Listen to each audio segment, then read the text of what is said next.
Troisième épisode de notre série consacrée aux coulisses du zoo d'Amnéville. Ce soir, on passe à table. Le parc consacre en moyenne 40 000 € par mois à l'alimentation des animaux.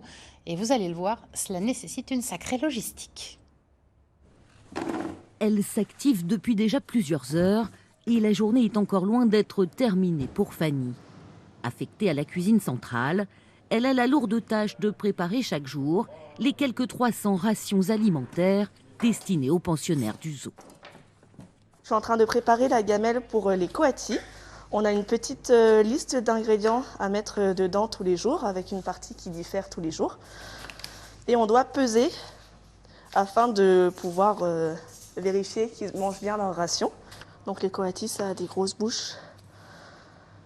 Faut pas hésiter à faire des morceaux suffisamment gros pour qu'ils arrivent à les attraper et les mâcher.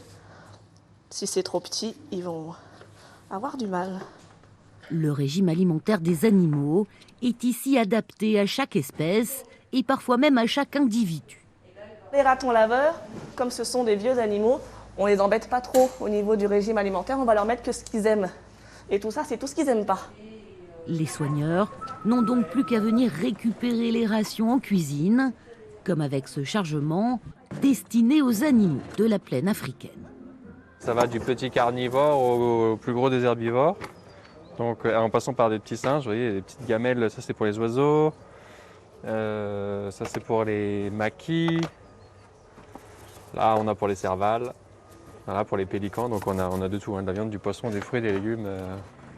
Et ce jour-là, David commence à tourner par les éléphants qui attendent avec impatience leur petit déjeuner. Ouais, bon là le matin ils attendent que ça. Hein. Allez viens. Hop. Mais pour Nico, le grand mâle de plus de 5 tonnes, Ouais. Salut. l'opération nécessite quelques précautions. Bien bonhomme. Je lui ai demandé de reculer et de se mettre en saloute. C'est une position qui permet en fait de le tenir un peu au fond.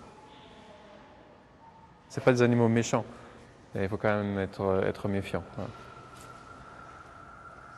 Et là, si on reste là, il va nous arroser.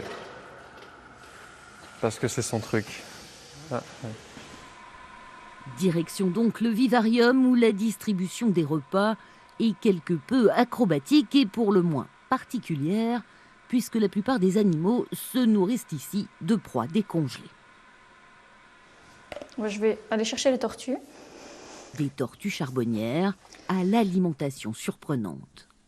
Ici, c'est une espèce de tortue terrestre qui mange aussi de la viande.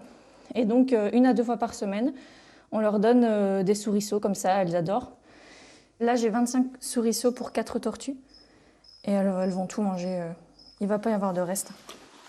850 kilos de viande et près de 3 tonnes de fruits et légumes sont ainsi dévorés chaque semaine par les animaux du zoo.